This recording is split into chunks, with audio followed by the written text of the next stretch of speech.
Hello students, स्वागत है आप सभी का आपके अपने चैनल गॉड क्लासेस पर। तो बच्चों, जैसा कि मैंने आपसे वादा किया था कि आपको मैथ्स के साथ साथ और आपने भी डिमांड करी थी कि सर हमें अकाउंट्स और इकोनॉमिक्स बीएसटी इन सब के बारे में भी जैसे डेली टॉपिक आपको मैथ्स में बताए थे, इस तरह से आपको इन सब्जेक्ट्स के लिए भी गाइड किया जाए। तो उसके लिए मैं आज हमारे साथ राजीव सैनी सर हैं, जो अकाउंट्स पढ़ाते हैं, इकोनॉमिक्स पढ़ाते हैं। काफ़ी सालों का एक्सपीरियंस है, इवन मेरे से भी ज़्यादा एक्सपीरियंस है पढ़ाने का। तो मैंने इनसे रिक्वेस्ट करी कि हमारे स्टूडेंट्स हैं तो उनके साथ भी अपनी नॉलेज शेयर कीजिए। तो इन्होंने आज अपना वैल्यूबल टाइम हमें दिया है, और आई होप कि आपको जिस तरीके से आप मुझे यहाँ पर सहयोग करते आ रहे हैं। सर का भी अपना एक चैनल है, सरस्वती एजुकेयर के नाम से, तो उसका लिंक भी आपको मैं डिस्क्रिप्शन बॉक्स में दे दूंगा और आई बटन में भी उसका लिंक मिलेगा। तो अगर आपको अकाउंट्स का या इकोनॉमिक्स का कोई भी कंटेंट चाहिए तो वो चैनल पर आपको ज़रूर मिलेगा। और जैसे आप मुझे अभी तक सहयोग करते आ रहे हैं, मेरे साथ बने हुए हैं, इंकरेज करते रहते हैं, ऐसे भी मैं उम्मीद करूंगा कि सर के चैनल के साथ भी आपका सपोर्ट इसी तरीके से बना रहे। तो मैं सर को इनवाइट करूंगा कि वो अपना जो अकाउंट्स के बारे में आज आपको बताएंगे। और इसके अलावा इनके अपने चैनल पर भी अकाउंट्स इकोनॉमिक्स का जो सब्जेक्ट का जो पोर्शन है कि क्या डिलीट हुआ है, क्या नहीं हुआ, कैसे तैयारी करनी है, एमसीक्यूज क्वेश्चंस की जो सीरीज है वो भी सर ने स्टार्ट करी है। तो वो सब आपको सर के चैनल पर जरूर मिलेगा। Welcome sir. हेलो बेटा। तो जैसा कि सर ने बताया बेटा, मेरा नाम राजीव सैनी है और मैं अकाउंटेंसी और इकोनॉमिक्स पढ़ाता हूं। तो बात करते हैं बेटा हमारे अकाउंटेंसी 12th के, जो हमारा अब नया टर्म 1 और टर्म 2 का सिलेबस है। तो सबसे पहले बेटा टर्म 1 की बात करते हैं। टर्म 1 जो कि हमारा एमसीक्यू बेस्ड होगा बेटा, और इसमें आपके जो 40 मार्क्स हैं, टोटल मार्क्स हैं बेटा 40। ठीक है, इसको इन्होंने 3 कैटेगरी में डिवाइड किया है। सबसे पहली जो यूनिट है बेटा उसका नाम है accounting for partnership firm. Second जो यूनिट है बेटा उसका नाम है अकाउंटिंग फॉर शेयर, जो कि आपका कंपनी अकाउंट, यानी हमारी अकाउंटेंसी की जो सेकंड बुक है उससे लिया गया है। उसका जो ये फर्स्ट चैप्टर बेटा ये वो वाला है। और इसके बाद जो पार्ट बी में हमारी थर्ड बुक है जिसका नाम है बेटा एनालिसिस ऑफ फाइनेंशियल स्टेटमेंट। ठीक है, उससे भी 3 चैप्टर हमारी फर्स्ट यूनिट में आएंगे। तो बात करते हैं बेटा सबसे पहले अकाउंटिंग फॉर पार्टनरशिप फर्म की, जिसकी बेटा टोटल वेटेज है 18 मार्क्स। और टोटल वेटेज में जो 18 मार्क्स की है बेटा, हमारे पास 4 चैप्टर हैं। फंडामेंटल्स, फंडामेंटल्स का मतलब है बेटा सेकंड चैप्टर। ठीक है, आपकी जो पहली बुक है जिसका नाम है अकाउंटिंग फॉर पार्टनरशिप फर्म, उसका सेकंड चैप्टर फंडामेंटल बेटा, ये आपको करना है। और इसमें अगर मैं बात करूं बेटा एमसीक्यू की, तो बहुत इंपॉर्टेंट टॉपिक्स हैं। ठीक है, बहुत ज्यादा टॉपिक हैं जो कि हमारे एमसीक्यू से बिलोंग करते हैं, जो हमारे एमसीक्यू में पूछे जा सकते हैं। जैसे कि बेटा सबसे पहले अगर आप थ्योरी की बात करें तो फीचर्स ऑफ पार्टनरशिप। ठीक है, आप लोग साथ साथ नोट करते रहें, फीचर्स ऑफ पार्टनरशिप। उसमें से भी बेटा कोई पॉइंट आपसे पूछा जा सकता है। जो इसके बाद बहुत इंपॉर्टेंट टॉपिक है बेटा, वो है पार्टनरशिप एक्ट 1932। 1932 इससे बहुत ज्यादा चांसेस हैं कि आपसे एमसीक्यू क्वेश्चंस पूछे जाएंगे। और इसमें एक स्पेशली बेटा जो आपको बहुत ध्यान रखना है, वो ध्यान रखना है बेटा इंटरेस्ट ऑन पार्टनर लोन्स के बारे में। इंटरेस्ट ऑन पार्टनर लोन, क्योंकि बहुत सारे बच्चे इसमें गलती करते हैं। तो इसका आपको विशेष ध्यान रखना है बेटा, किसमें? पार्टनरशिप एक्ट 1932 में पूछा जा सकता है। अगर पार्टनरशिप एक्ट फॉलो किया जा रहा है तो प्रॉफिट कैसे डिस्ट्रीब्यूट होगा। ठीक है, इसके अलावा अगर इंटरेस्ट ऑन कैपिटल देना है नहीं देना है, इंटरेस्ट ऑन ड्रॉइंग चार्ज होना है नहीं होना है, या फिर प्रॉफिट कैसे डिस्ट्रीब्यूट किया जाएगा। तो बहुत इंपॉर्टेंट टॉपिक है बेटा आपका पार्टनरशिप एक्ट 1932। इसके बाद interest on drawing, interest on drawing बेटा। ठीक है, इंटरेस्ट ऑन ड्रॉइंग में कौन से वाला केस? एक्चुअली हमारे पास 2 केस होते हैं बेटा, एक when same amount is withdrawn at same time period, और दूसरा होता है बेटा unequal amount is withdrawn at unequal time period.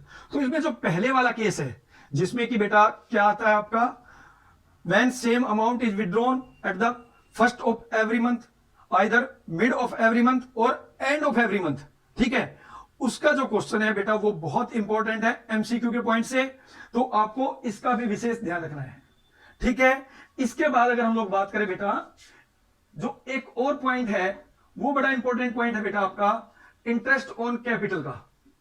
Interest on capital, ये भी बहुत बार पूछा जाता है बेटा, और इस बार भी पूरे चांसेस हैं कि इंटरेस्ट ऑन कैपिटल का क्वेश्चन आएगा ही आएगा। ठीक है, किस तरीके का क्वेश्चन आएगा बेटा, जिसमें आपकी ओपनिंग कैपिटल भी गिवन होगी और इसके साथ साथ ड्यूरिंग द ईयर कुछ अमाउंट आपने विड्रॉ की होगी पार्टनर्स ने, या कुछ एडिशनल इंट्रोड्यूस की होगी। तो इस तरीके के क्वेश्चंस के आने के बहुत ज्यादा चांसेस है बेटा। इसके अलावा P and L appropriations account की journal entries, P and L appropriations account की जर्नल एंट्रीज। एक चीज ध्यान रखिए बेटा, आज के टाइम पे अकाउंटेंसी में जो जर्नल एंट्रीज हैं उसकी वेटेज बहुत ज्यादा है, जर्नल एंट्रीज की वेटेज बहुत ज्यादा है। तो पी एंड एल एप्रोप्रिएशंस की जो जर्नल एंट्रीज है बेटा वो आपको याद रखनी है। ठीक है, पी एंड एल एप्रोप्रिएशंस की। इसके बाद जो एक और इंपॉर्टेंट टॉपिक है, बहुत इंपॉर्टेंट टॉपिक, उसका नाम है बेटा पास्ट एडजस्टमेंट। और ये पास्ट एडजस्टमेंट आपको स्टेटमेंट बना के करके नहीं सीखना है। अब स्टेटमेंट वाला सीन है ही नहीं बेटा, क्योंकि आपको आंसर सोल्व नहीं करना है, आपको सोल्व करके नहीं दिखाना है, आपको तो केवल सही आंसर चूज करना है।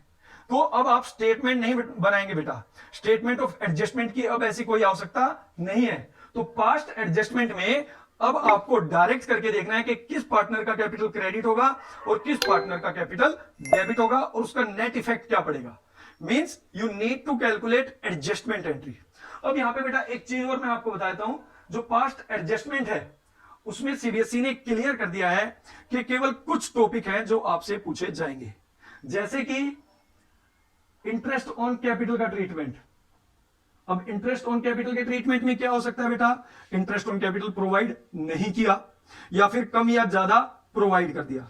सेकंड, ऐसे इंटरेस्ट ऑन ड्रॉइंग, इसका ट्रीटमेंट।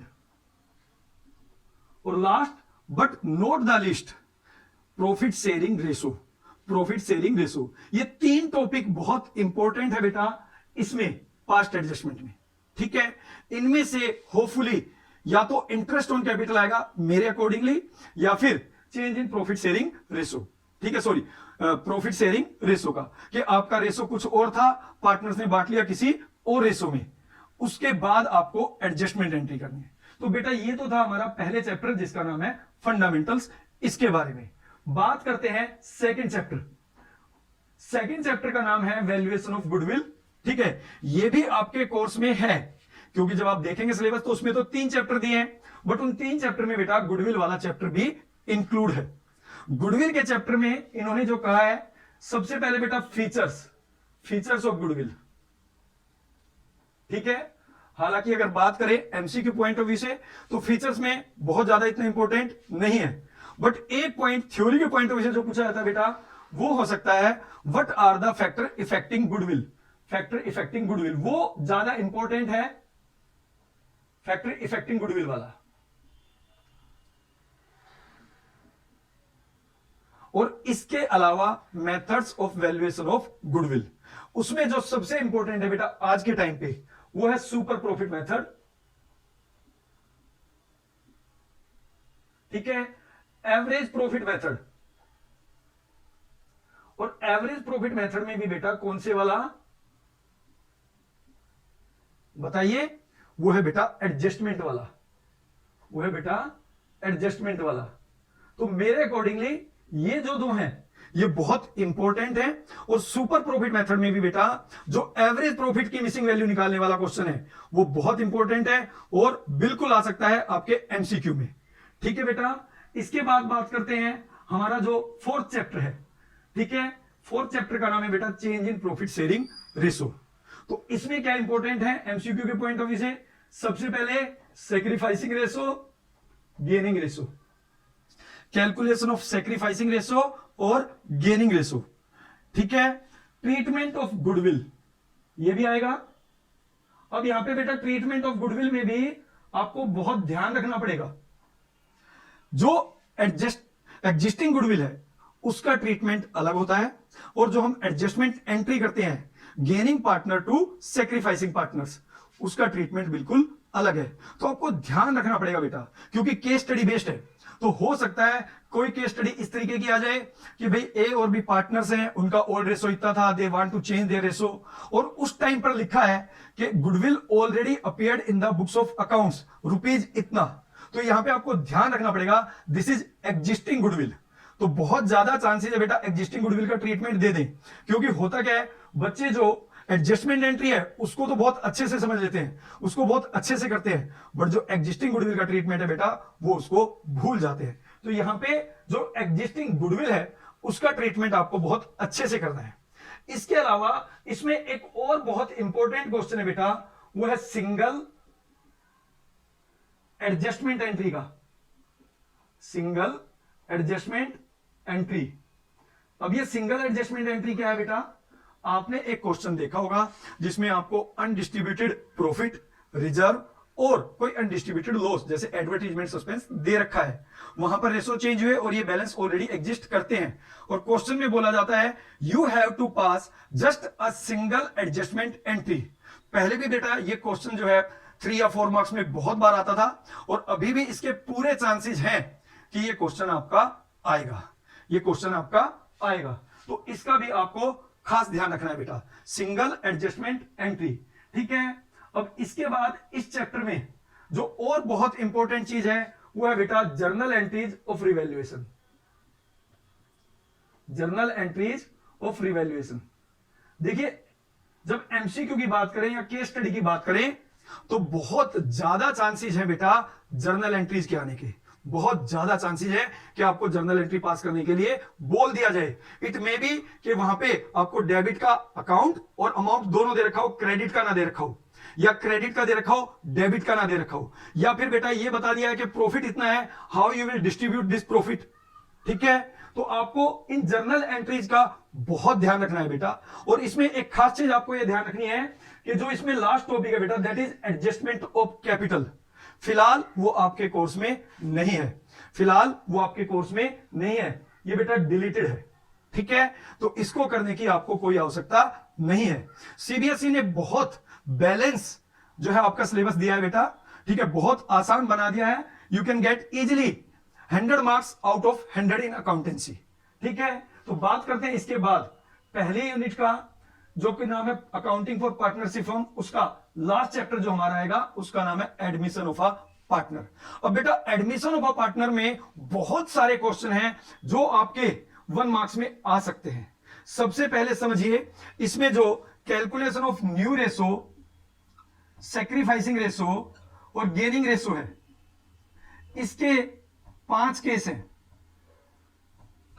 तो सबसे पहले तो बेटा 1 मार्क्स में आपसे यही पूछ सकते हैं, सबसे पहले तो आपसे यही पूछा जा सकता है 1 मार्क्स में कि भाई आपको कैलकुलेट करके बताना है कि who is the sacrificing partners, और कितना हिस्सा उन्होंने सैक्रिफाइस किया है, या गेनिंग पार्टनर कौन है। अब गेनिंग का मतलब यहां पे एडमिशन, जो नया पार्टनर आ रहा है एडमिशन के टाइम पे वो नहीं होता है, इट मे बी कि कोई एग्जिस्टिंग पार्टनर भी गेनिंग पार्टनर हो, ठीक है। इसके अलावा अगर बात करें तो यहां पे बेटा treatment of goodwill, treatment of goodwill, ठीक है, और हिडन गुडविल।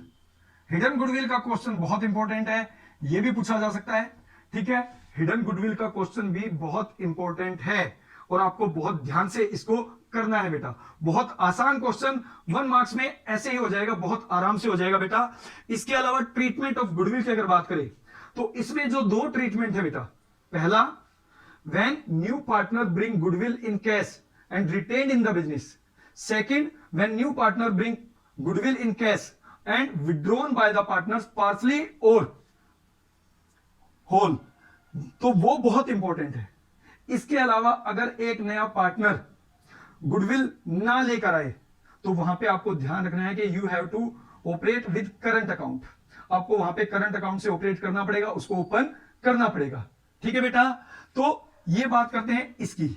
इसके अलावा तो बेटा इसमें रिवैल्यूएशन अकाउंट है जो हम यहां पे कर चुके हैं, आपको अलग से रिवैल्यूएशन करने की कोई आवश्यकता नहीं है। पार्टनर्स कैपिटल अकाउंट की अगर बात करें तो पार्टनर कैपिटल अकाउंट नहीं आएगा, बट हाँ how accumulated profit, undistributed loss और वर्कमैन कंपनसेशन रिजर्व, 2 चीजें और आपको ध्यान रखनी है, वर्कमैन कंपनसेशन रिजर्व का ट्रीटमेंट और इन्वेस्टमेंट फ्लक्चुएशन फंड का ट्रीटमेंट। इनमें से भी एक क्वेश्चन आने के पूरे पूरे चांसेस हैं, और ज्यादा चांसेस है बेटा वर्कमैन कंपनसेशन रिजर्व का ट्रीटमेंट, वो बहुत इंपॉर्टेंट है, वो आ सकता है बेटा।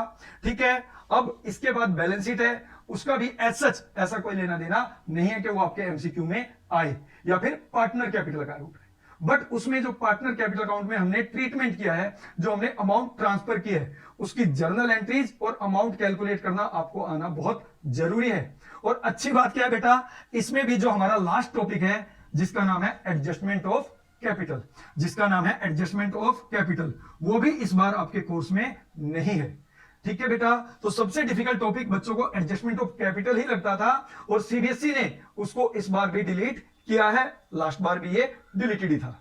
ठीक है बेटा, तो all these about our first unit, जिसकी टोटल वेटेज है बेटा 18 मार्क्स की, जिसकी टोटल वेटेज है बेटा 18 मार्क्स की।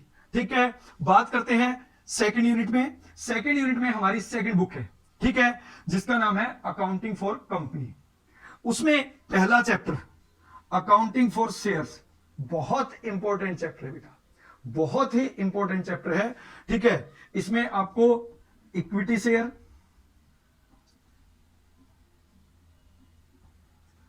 प्रेफरेंस शेयर्स, इनके बारे में पता होना चाहिए, आपको पता होना चाहिए कि इनमें क्या डिफरेंस है, बेसिस। ठीक है, बेसिस ऑफ डिफरेंस आपको पता होनी चाहिए, उसके बेस पे आपसे इसमें क्वेश्चन पूछा जा सकता है। Type of preference shares, types of preference shares बेटा, again it is very important. इसके बाद बात करें इशू ऑफ शेयर, ठीक है, issue of shares other than cash, issue of shares other than cash, उसमें calculation of goodwill and capital reserve, ये भी आपको बेटा कैलकुलेट करना आना चाहिए, जो आपका बहुत इंपॉर्टेंट टॉपिक है, calculation of goodwill and capital reserve, और उस टाइम पे आप क्या एंट्रीज पास करते हैं। ठीक है, आपको इसके बारे में पता होना चाहिए। इसके अलावा इसी में एक बहुत और इंपॉर्टेंट टॉपिक है बेटा, ठीक है, वो है usages of security premium reserve, usages of security premium reserve, के सिक्योरिटी प्रीमियम रिजर्व का क्या यूज है, आपको यह भी पता होना चाहिए। ठीक है, इसके अलावा इस चैप्टर में issue of shares for cash, ठीक है, उसकी एंट्रीज एट पार के केस में क्या होगी, at discount sorry at premium के केस पे क्या होगी, क्योंकि डिस्काउंट तो कट चुका है। इसके अलावा आपसे जो पूछा जाएगा वो पूछा जाएगा कैपिटल रिजर्व कैलकुलेट करना, कैपिटल रिजर्व कैलकुलेट करना, यह भी बहुत इंपॉर्टेंट है। कैपिटल रिजर्व एट लास्ट हम कैलकुलेट करते हैं शेयर्स के चैप्टर में। इसके अलावा बेटा treatment of share capital in balance sheet, treatment of share capital in balance sheet, यह भी आपको सीखना है, बहुत इंपॉर्टेंट टॉपिक रहा है हमेशा ही सही।